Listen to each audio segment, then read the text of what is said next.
We have been told that we cannot do it. We have been told that we are new to the game. We have been told that, oh, politics is not for, the young people. What do we know about politics?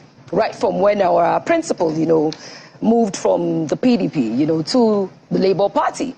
It's been, all of these comments, coming from PDAPC, the Siamese twins, However, we have news for them, and our principal has proven to be a man of great strength, strength of character, a man of great capacity, a competent man, a man who has the capacity to take us from consumption to production, a man of great courage. Do you know what it means to move from a supposedly leading party to an unknown party just in 8 months? And he's been able to become the conversation, even when the media wasn't courting him, even when the media was disregarding him, even when the media was calling all his supporters names.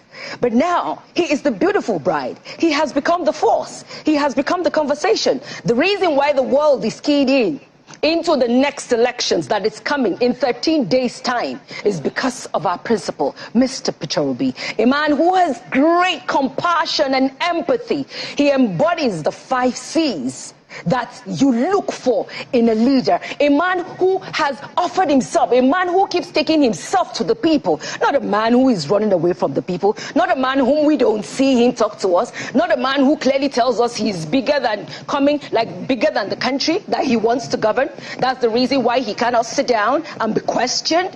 But Peter Obi has made himself available to the people. Yesterday was electrifying. I came all the way from Abuja to Lagos. I had told myself that whenever the date for Lagos rally is fixed, I, Maureen Buriat Kabrak, would be in attendance in that rally. Because for me, Lagos must understand that at the end of it all, their people are speaking, and they are speaking loudly. And they're saying that whom they have had as a godfather in Lagos for 23 years, they're going to retire him and all the structures that they have around them. And not just that, we, the people of Nigeria, we're also speaking loudly that we're not just going to retire the one godfather that has lasted for 23 years, but that we're going to retire the entire establishment of PDAPC that has held us in captivity, that has kept us in poverty, that has weaponized poverty, that even went ahead to steal palliatives that was given to citizens, not by them. It was bought by corporate bodies. They hoarded it. Some even had their faces on it, waiting to use it for their birthdays.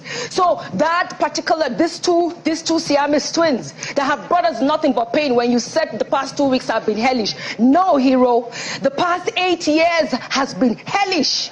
For Nigerians, there is no longer a middle class in Nigeria. It has been erased completely. And that is why we want to erase the PDAPC too, so that we can begin to have a Nigeria that will function, a Nigeria that will work for all, a Nigeria that when we come out and we say we're Nigerians, people will be proud to hold that green passport, as our principal said, at Chatham House. And that is why we spoke loudly yesterday. The atmosphere, and I'm sure Lagos, Nigeria, and the world over heard us, and they heard us loudly.